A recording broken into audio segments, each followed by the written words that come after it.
Plans unveiled for the rebirth of Walker's Key. A former parliamentarian selected for a royal award. And hear about a young man's journey of perseverance. The Bahamas Tonight Northern Edition starts now. This is the Bahamas Tonight, the Northern Edition. Good evening, all. I'm Shashina Roll-Farquharson. As always, it is so great to have you with us. Topping news, job opportunities to become available for Bahamians as an American investor moves forward with plans to redevelop a former fishing mecca in the northern Bahamas. Walker's Key, which was one of the world's premier sport fishing destinations, has been closed since 2005 and was recently purchased by a Texas businessman. Well, tonight, the investor says the mega redevelopment means good news for Bahamians. Sabrina Brown reports. The path to the rebirth and reopening of Walker's Key continues as owner Carl Allen and his wife Gigi announced that the project has entered phase 1 of preparing the key for redevelopment. This includes the cleanup and planning required to move forward. Allen says another major component of this phase will include hiring dozens of Bahamians directly and indirectly.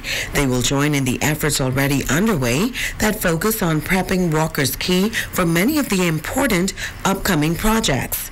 The restoration of the church will be among them.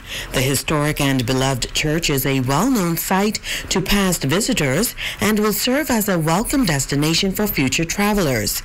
The Allens believe the announcement reinforces their commitment to creating jobs and working together with Bahamians on the Walker's Key project. The investors say it also marks the beginning of what will be a long-term partnership with Bahamians as they work hand in hand to return the destination to its former glory. The ramp-up of phase 1 follows extensive planning over the last year and will begin in the first quarter of this year. The Allens say they are happy with the progress being made, and they say as they continue these efforts, they look forward to creating more opportunities to partner with Bahamians to create secure and long-lasting jobs. Carl Allen is a renowned Texas businessman and philanthropist, known for building his family-run business from 130 jobs to nearly 1,000 jobs. He and his wife Gigi have also been active participants in helping to further education opportunities here in the Bahamas. Sabrina Brown, ZNS Network News. In other news, a former minister being recognized for his contribution to politics. Tonight he weighs in on what this recognition means. Former Minister of Public Works and Minister of Housing under the Ingram administration, Kenneth Russell, is being recognized for his contribution to politics and business. While no date has been announced as yet for the official ceremony, Russell will be awarded the prestigious British Empire Medal in the nation's capital. I feel extremely pleased that someone recommended my name, and that the Prime Minister and the Cabinet made that final recommendation to England. So I feel very good about it. And I think that, well, you know, it's a new name to add to your name. So, yeah, I feel good about it. Russell's first bout with politics started in 1996 when he was elected in local government. 6 months later, he would make a national move as he entered frontline politics under the Free National Movement's banner, when he was elected as a member of parliament for the then High Rock constituency. Soon, he would be named Minister of Public Works for a year and a half before the FNM was voted out of office. Nonetheless, he says he continued to impact his country as he caused for many bills like the anti-terrorism bill to be amended. I would always push for changes to be made that would cause the whatever law is not to hurt anyone. One of those was the Anti-Terrorism Act that was passed some years ago. That was one that would have easily made citizens of Bahamas who were innocent, just by a simple mistake, to be declared terrorists. So that's one of the bills that caused to be amended. The Police Service Act caused to be amended, and many more. He also recalls his role in the protection of physical landscape. At the time, it was saying that people couldn't move any side of the beach.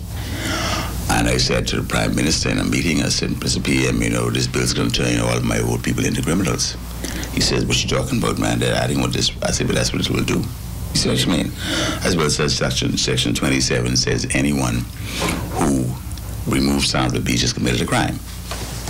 I say, and I can see myself, my elderly person called me one day and saying, I woke up this morning, some dog messed up my yard.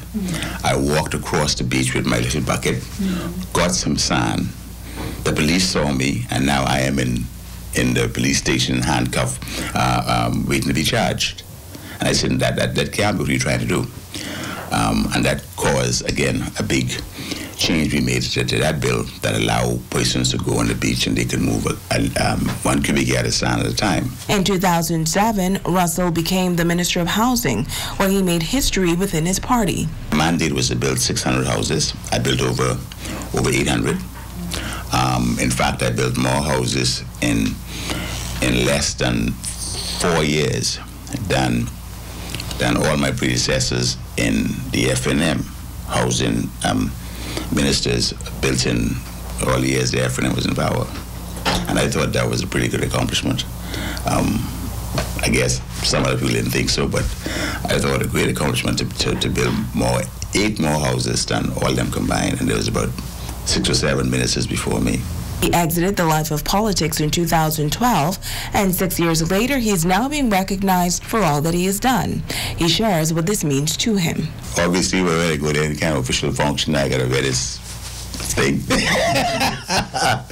And I've been getting a lot of phone calls, congratulations from people who thought I deserved the award and whatnot, and I appreciate that too, and I want to thank them for giving their congratulations. I am well pleased, and I want to thank the Prime Minister, because without him and his cabinet, this would not have been done.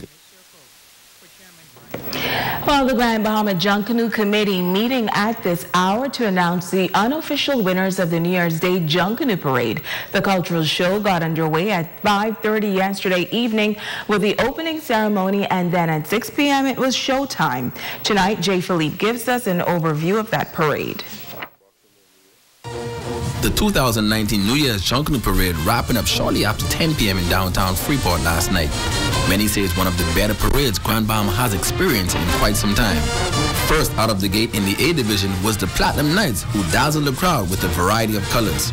Next, the Swingers came out with a bang and had downtown rocking with music that made you move your feet. The Superstar Rockers with the theme Alumni Nights, Grand Bahama Schools Then and Now was entertaining from start to finish. And finally, in the A Group category was the return of the classic dancers. They pulled out all of the stops to compete for an overall first place prize. The B Division featured some outstanding creative pieces. Showtime lived up to their name by putting on a show for the hundreds of spectators downtown. Sting rocked the crowd with its version of Junkanoo. Freedom International Ministry also entertaining the crowd with good music and memorable pieces, and the Bushwhackers surely had an exciting time under their theme, Rocking with the Bushwhackers. The sweet sounds of goatskin drums, cowbells, brass instruments, and whistles were all in full effect as the new year rolled in. I'm Jay Philippe, ZNS Network News. Switching gears now, the United States Coast Guard is said to be continuing a search for 2 persons missing from a vessel that capsized during a trip from Freeport to Miami. International news agencies reporting on the story indicate that a 9-year-old Haitian girl and a Bahamian who is suspected of migrant smuggling are missing. CBS News Miami reports the child and the alleged smuggler were on board an 18-foot boat that capsized about 50 miles from the Jupiter Inlet on Sunday with about 11 persons on board. You're watching the Bahamas Tonight, the Northern Edition. Stay with us. There's more news right after this break.